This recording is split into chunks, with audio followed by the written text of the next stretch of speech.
Los combates que se han registrado en el Cauca y la posterior decisión gubernamental de reiniciar bombardeos aéreos con las FARC tiene preocupados a millones de colombianos frente al proceso y el futuro del proceso de paz. Vamos a la sur de la ciudad con Paola Fernández, que se encuentra en la sede de la Universidad Libre.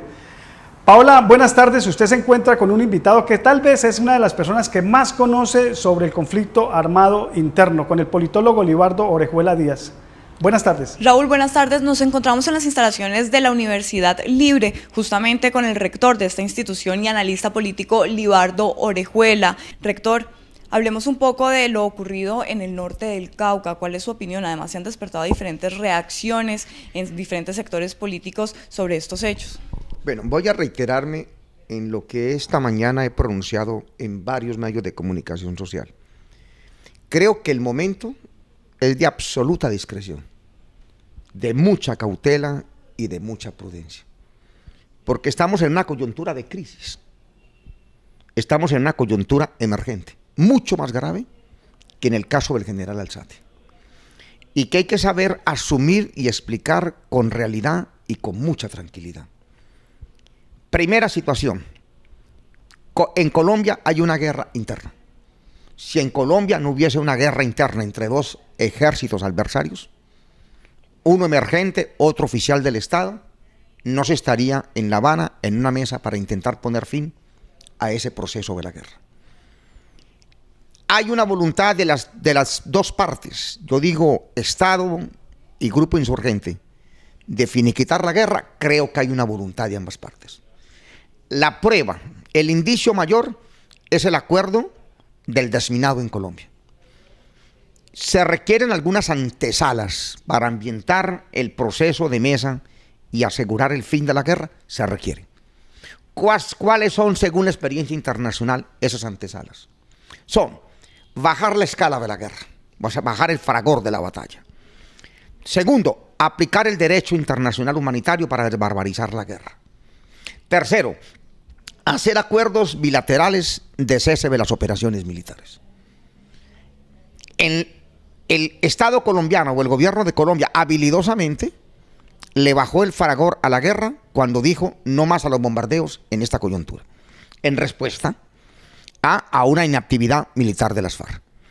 Pero nunca se ha aceptado el cese bilateral del fuego. La guerrilla, de cierta manera, atendiendo, yo diría, la presión de la sociedad civil y de la academia, declaró un cese unilateral del fuego. Ese cese unilateral del fuego significa, y voy a hacer abstracción de los actores, en cualquier país del mundo, que ese actor se niega y se prohíbe a hacer operaciones militares ofensivas. Distinto es si ese actor es objeto de una operación militar ofensiva de la parte adversaria. Respondería a esa acción de la parte rival. Habría que precisar entonces si lo que pasó en Antioquia y lo que pasó en el Cauca responde a una operación militar ofensiva que tiene una respuesta del actor guerrillero o responde a una celada, a una emboscada, aprovechándose una actitud dormilona de los soldados. Son las dos cosas. Pero de todas maneras, independientemente de esa realidad, yo creo que las dos partes tienen que saber que hay que colocar la política al mando, por encima del fusil. Y colocar la política al mando es evitar en lo posible la confrontación militar. Porque se han hecho distintos esfuerzos. Hay esfuerzos valiosos de las sociedades académicas, de la sociedad civil. Hay un esfuerzo valioso del sector que en el interior de las FARC logró ganar el consenso de sentarse en la mesa para el fin de la guerra. Hay para mí una actitud valiosa del gobierno Santos frente a otros actores que decían hay que conseguir la eliminación de la guerrilla por vía del camino militar. Hay para mí un reconocimiento valioso de la actitud del general, por ejemplo, Mora, que recorre los cuarteles para explicar por qué hay que acceder al fin de la guerra y qué significa lo que se está acordando en La Habana. Hay una actitud valiosa de ambas partes en el desminado. Hay una actitud valiosa de entregarnos esperanza a los colombianos de que no vamos a seguir sacrificando generaciones. Por esa razón hay que colocar la política al mando. Y colocar la política al mando significa, frente a lo que está ocurriendo en La Habana, aun cuando se está negociando en medio de la guerra, que es el modelo vietnamita, el que yo particularmente en la Cumbre Nacional por la Paz fustigué, porque me parece que arriesga el proceso. De todas maneras, hay que evitar con un límite imposible, pues, con un límite más allá de cualquier frontera, la confrontación militar. ¿Para qué? Para no quebrar el compromiso de credibilidad como se está quebrando. Yo creo que está tan lastimado ese proceso. Lastimado, en primer lugar, porque se han reanudado los bombardeos.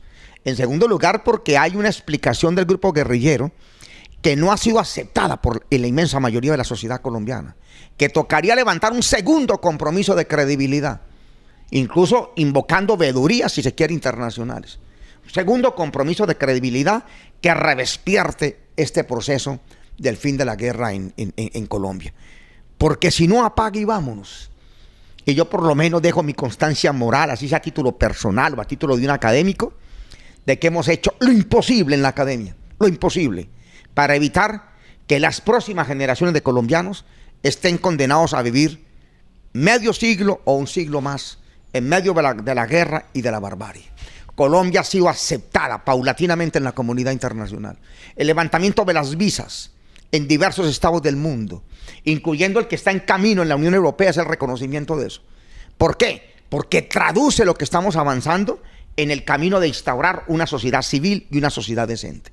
Por esa razón yo llamo, con todo el dolor que ha sido reconocido, llamo a la cautela, a la discreción y a la prudencia para salvar este proceso y para que evitemos que cada día más colombianos sigan muriendo en medio de los combates, por fuera de los combates, es decir, en esta estela de barbarie que nos ha recorrido a todos. Teníamos la opinión del analista político Libardo Orejuela. Esta es toda la información desde las instalaciones de la Universidad Libre. Continúe usted en estudio, Raúl, con más noticias.